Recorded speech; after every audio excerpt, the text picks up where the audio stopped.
जय हिंद साथियों, स्वागत है आपके एमर्स स्टडी पॉइंट के यूट्यूब प्लेटफॉर्म पे। हम लोग इसके पिछले वीडियो में संसद के बारे में जाना था कि संसद होता क्या है, और उसके बाद हमने लोकसभा और राज्यसभा के बारे में भी जाना था कि लोकसभा क्या चीज़ है और राज्यसभा क्या चीज़ है। लोकसभा में कितने सीटें होती हैं, लोकसभा का काम क्या होता है, राज्यसभा में कितने सीटें होती हैं और राज्यसभा का काम क्या होता है, ये हमने पिछले वीडियो में डिस्कस किया था। इस वीडियो में हम लोग संसद के कार्य के बारे में डिस्कस करेंगे। जो लोग पहली बार वीडियो में आ रहे हैं या मतलब जो नए हैं उनको बता दूं मैं कि हम लोग CGBSE क्लास 10th का सोशल साइंस का सिलेबस कवर कर रहे हैं। हम लोग सिर्फ उतना ही पढ़ रहे हैं जितना आपके बोर्ड पेपर में पूछा जाएगा। मतलब आपका क्वेश्चन आंसर का तैयारी करवा रहा हूँ, आपको पाठ पढ़ा रहा हूँ, इसके हिसाब से आप लोग क्वेश्चन आंसर लिख पाओगे। तो हमारा आज का टॉपिक क्या चीज़ है, संसद के कार्य, कि संसद का कौन कौन सा कार्य होता है। आपको थोड़ा सा मैं बता दूं कि संसद जो है लोकसभा, राज्यसभा और राष्ट्रपति से मिलकर बनता है। संसद के बहुत सारे कार्य हैं, लेकिन यहाँ पे हम लोग 7 कार्यों के बारे में आज अध्ययन करेंगे। संसद का सबसे पहला कार्य क्या है, विधायी कार्य। दूसरा कार्य क्या है, कार्यपालिका पर नियंत्रण तथा उसका उत्तरदायित्व सुनिश्चित करना। तीसरा है वित्तीय कार्य। चौथा है बहस का मंच। पांचवा है संविधान संशोधन संबंधी कार्य। छठवां है निर्वाचन संबंधी कार्य और लास्ट 7वां है न्यायिक कार्य। ये 7 कार्य के बारे में हम लोग आज अध्ययन करेंगे। तो देखते हैं सबसे पहला कार्य क्या है, विधायी कार्य। विधायी कार्य क्या होता है, संसद पूरे देश या देश के किसी भाग के लिए कानून बनाती है। देखो हमने पिछले वीडियो में डिस्कस किया था कि जो संसद का मेन कार्य है वो है कानून बनाना। तो वही बता रहा है कि संसद पूरे देश के लिए कानून बना सकता है या देश के किसी एक भाग के लिए भी वो कानून बना सकता है। लेकिन वास्तव में कानून बनाने में अहम भूमिका मंत्रिपरिषद और कार्यपालिका की होती है। देखो ज़्यादातर अगर जो नियम है वो मंत्रिपरिषद या कार्यपालिका ही बनाती है, ठीक है। जितना भी नियम है वो मंत्रिपरिषद ही बनाती है। कानून बनाने वाली सर्वोच्च संस्था होने के बावजूद संसद प्रायः कानूनों को मात्र स्वीकृति देने का काम करती है। देखो संसद जो है मात्र क्या देने का काम करता है, उसको अप्रूव करने का या स्वीकृति देने का। जो मेन नियम या कानून बनाएगा वो मंत्रिपरिषद और कार्यपालिका मिलकर ही बनाएगा। अगर मेजॉरिटी है, सभी जो मंत्रिपरिषद में उपस्थित है उन्होंने कह दिया कि यह नियम बनेगा, तो संसद उसको स्वीकृति दे देता है। कोई भी महत्वपूर्ण विधेयक बिना मंत्रिमंडल की स्वीकृति के संसद में पेश नहीं किया जाता। देखो यहाँ पे पॉइंट को समझो, क्या बोल रहा है कि कोई भी महत्वपूर्ण विधेयक बिना मंत्रिमंडल की स्वीकृति के संसद में पेश नहीं किया जाएगा।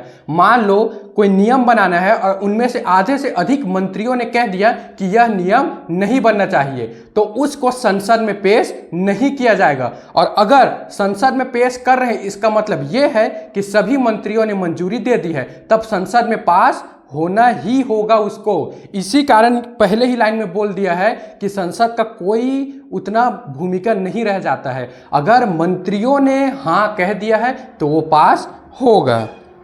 संसद में अन्य निजी सदस्य भी कोई विधेयक प्रस्तुत कर सकते हैं, पर सरकार के समर्थन के बिना ऐसे विधेयकों का पास होना संभव नहीं है। देखो संसद में कोई भी अपना मत रख सकता है, कोई भी अपना विधेयक डाल सकता है, लेकिन अगर सरकार ने उसका मंजूरी दे दिया है तब तो वो पास होगा, और अगर मंजूरी नहीं दिया है तो वो पास नहीं होगा। तो मेन काम अगर देखा जाए तो मंत्रिमंडल और कार्यपालिका की होती है, लेकिन ये भी संसद का ही काम है, इसलिए हम लोग इसको संसद के कार्य में पढ़ रहे हैं कि किस प्रकार कोई भी नियम, कानून या विधेयक बनाना होता है तो उसको संसद में पेश करना पड़ता है। दूसरा क्या है, कार्यपालिका पर नियंत्रण तथा उत्तरदायित्व सुनिश्चित करना। सरकार यानी मंत्रिमंडल संसद के प्रति उत्तरदायी है और प्रायः सभी मंत्री संसद के सदस्य होते हैं। जितने भी मंत्री हैं वे किनके सदस्य होते हैं, संसद के सदस्य होते हैं। इसी कारण जो मंत्रिमंडल है वो संसद के प्रति क्या होते हैं, उत्तरदायी होते हैं।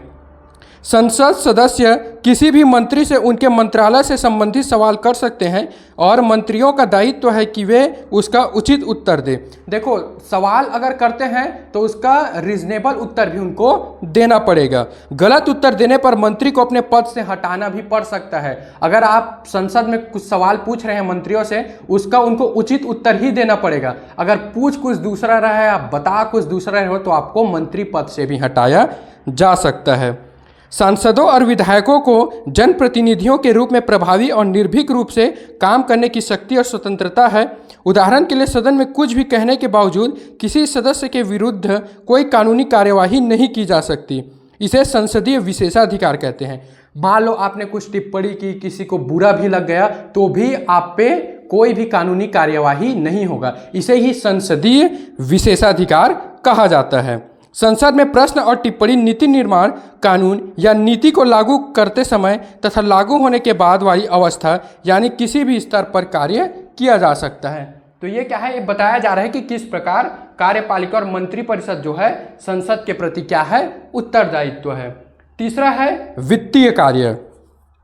प्रत्येक सरकार कर वसूली के द्वारा अपने खर्च के लिए संसाधन जुटाती है, लेकिन लोकतंत्र में संसद कर लगाने तथा धन के उपयोग पर नियंत्रण रखती है। हर साल मंत्रिमंडल की ओर से वित्त मंत्री लोकसभा में बजट प्रस्तुत करता है, जिसमें साल भर सरकार जो खर्च करना चाहती है उसका ब्यौरा होता है और इस खर्च के लिए लगाए जा रहे करों का भी प्रस्ताव होता है। देखो, हम लोग बजट बहुत सुनते हैं, तो बजट क्या होता है, जो सरकार साल भर में अपना जो कर के द्वारा पैसा वसूले रहते हैं उनको कहाँ कहाँ वो खर्च करना चाहती है, अर्थात कहाँ कौन से विकास के कार्य में वो लोग खर्च करना चाहते हैं, इसको वो लोग संसद में पेश करते हैं कि जितना भी मतलब उनके पास पैसा इकट्ठा हुआ है, मान लो 1 लाख का हम लोग यहाँ सड़क बनवाएंगे या 10 लाख का, ऐसे करके पूरा ब्यौरा संसद में वो लोग क्या करते हैं, पेश करते हैं। लोकसभा इसे केवल उस साल के लिए स्वीकृत करती है और उसकी स्वीकृति के बाद ही सरकार लोगों से कर वसूल सकती है या राजकीय धन का व्यय कर सकती है। तो ये क्या है, वित्तीय कार्य है कि किस प्रकार अपने जो कर के द्वारा पैसे लिए हैं उनको किस किस मदों पर खर्च करना है, ये सब संसद में पेश करता है। तो ये भी किसका कार्य हो गया, संसद का कार्य हो गया। बहस का मंच। संसद देश में वाद विवाद का सर्वोच्च मंच है। अगर आप लोग देखे होंगे किस प्रकार जो मतलब जिसके पास बहुमत है और जो विपक्ष है, दोनों दलों का आपस में जो बहस होता है, आप लोग संसद में देख सकते हो कि किस प्रकार सवाल जवाब होता है, किस प्रकार उत्तर देते हो। तो संसद एक बहस का क्या है, सर्वोच्च मंच है। विचार विमर्श करने की उसकी शक्ति पर कोई अंकुश नहीं है। अपना जो मत है, अपना विचार है, आप खुले रूप से संसद में रख सकते हो। सदस्यों को किसी भी विषय पर निर्भीकता से बोलने की स्वतंत्रता है। आपको कोई भी विषय में बोलना है तो आप संसद के अंदर बोल सकते हो। इससे संसद राष्ट्र के समक्ष आने वाली किसी एक या हर मुद्दे का विश्लेषण कर पाती है। संसदीय चर्चा गोपनीय नहीं होती है और टीवी और पत्रिकाओं के माध्यम से पूरे देश तक पहुंचती है, जिससे पूरे देश के लोग इन बातों को जान सकते हैं। देखो, क्या संसद में जो भी वाद विवाद होगा वो गोपनीय नहीं है कि जो संसद हाल में है सिर्फ उतना ही लोग सुनेंगे, ऐसा नहीं है। उसको टीवी के माध्यम से, पत्र पत्रिकाओं के माध्यम से आम जनता तक भी पहुंचाया जाता है कि कौन कौन से बातों पर विवाद हो रहा है। अगला कार्य क्या है, संविधान संशोधन संबंधी कार्य। संसद के पास संविधान में संशोधन करने की शक्ति होती है। देखो, संविधान क्या है, नियमों का एक संकलन है और अगर आप उस नियमों के संकलन में कोई भी बदलाव करना चाहते हो तो आप कर सकते हो। ये शक्ति भी किसके पास है, संसद के पास है। संसद के दोनों सदनों की संवैधानिक शक्तियां एक समान है। प्रत्येक संवैधानिक संशोधन का संसद के दोनों सदनों के द्वारा एक विशेष बहुमत से पारित होना जरूरी है। मान लो अगर आप किसी आर्टिकल में छेड़छाड़ कर रहे हो या किसी नियम को आप बदलना चाहते हो तो विशेष बहुमत के आधार पर ही आप उसको चेंज कर सकते हो। और विशेष बहुमत क्या है, 2/3। ठीक है, 2/3 सदस्यों ने अगर मंजूरी दे दी है तब जाके आप क्या कर सकते हो, संविधान में संशोधन कर सकते हो। और आपको 2/3 लोकसभा में भी पास कराना होगा और 2/3 राज्यसभा में भी पास कराना होगा, तब जाके आप संविधान में संशोधन कर सकते हो। तो ये भी किसका कार्य हो गया, संसद का कार्य हो गया। अगला क्या है, निर्वाचन संबंधी कार्य। संसद चुनाव संबंधी भी कुछ कार्य करती है। यह भारत के राष्ट्रपति के चुनाव में भाग लेती है और उपराष्ट्रपति का चुनाव कराती है। ठीक है, जो हमारे देश के प्रथम नागरिक है राष्ट्रपति और उपराष्ट्रपति, इन दोनों का जो निर्वाचन है, इलेक्शन है, वो कौन कराती है? संसद कराती है। तो निर्वाचन संबंधी कार्य भी कौन कराता है? संसद कराता है। और अंतिम इसका कार्य क्या है? न्यायिक कार्य।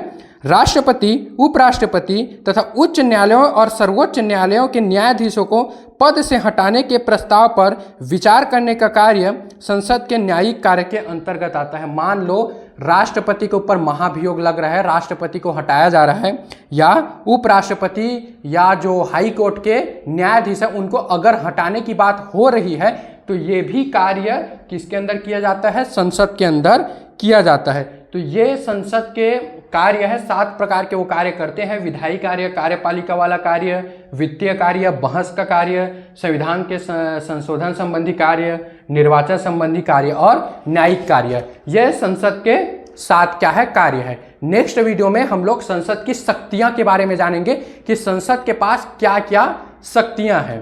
ठीक है, आप लोग एमर्स स्टडी पॉइंट देखते रहिए। इसी प्रकार का वीडियो पाने के लिए हम लोग CGBSE क्लास 10 का सोशल साइंस कवर करेंगे। ठीक है, और चैनल को सब्सक्राइब करना ना भूलें। तब तक के लिए जय हिंद साथियों।